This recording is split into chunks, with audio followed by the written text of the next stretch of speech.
Hi everyone, welcome to my channel, Personalize My Planner. You've probably seen geodes and crystals being sold at stores, but those can get pretty pricey.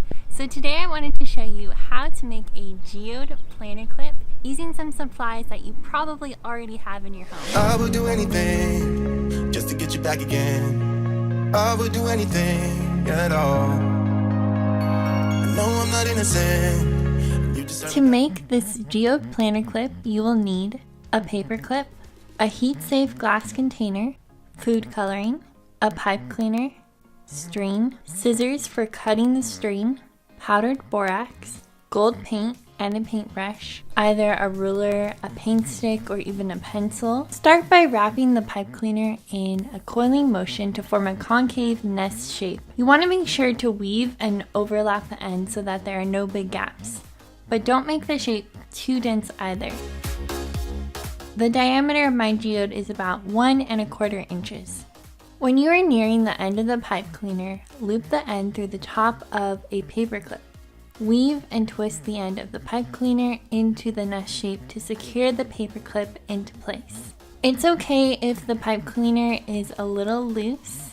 The formation of the crystals will help to secure the structure to the paper clip later on. Tie a string to the other end of the paper clip.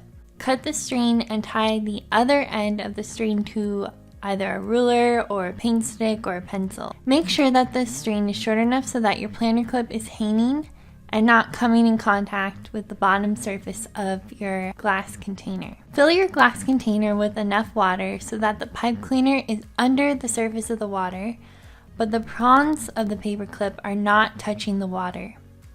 Heat your water until boiling. Add borax and stir. Continue to do this until the borax stops dissolving. This is the key to making sure that you have a saturated solution. Then I added 3 drops of green neon food coloring and 10 drops of blue. For the purple planner clip, I use 9 drops of purple food coloring. Stir to mix and place your clip into the solution. Remember that some of the paper clip should be under the solution surface, but not the prongs. I then placed a piece of cardboard on top to reduce the amount of heat that escaped. Let it sit like this for 8 to 12 hours. 12 hours later, I hung the crystal to allow it to dry, then painted the outer portion with gold paint and allowed it to dry again. If you want to reuse your borax solution, all you have to do is heat it up again and add more borax. I hope that you found this video fun and that it encouraged you to DIY your own planner accessories. If you'd like to see more planner ideas, please check out my Instagram @PersonalizeMyPlanner, and I'll see you next Saturday. Bye!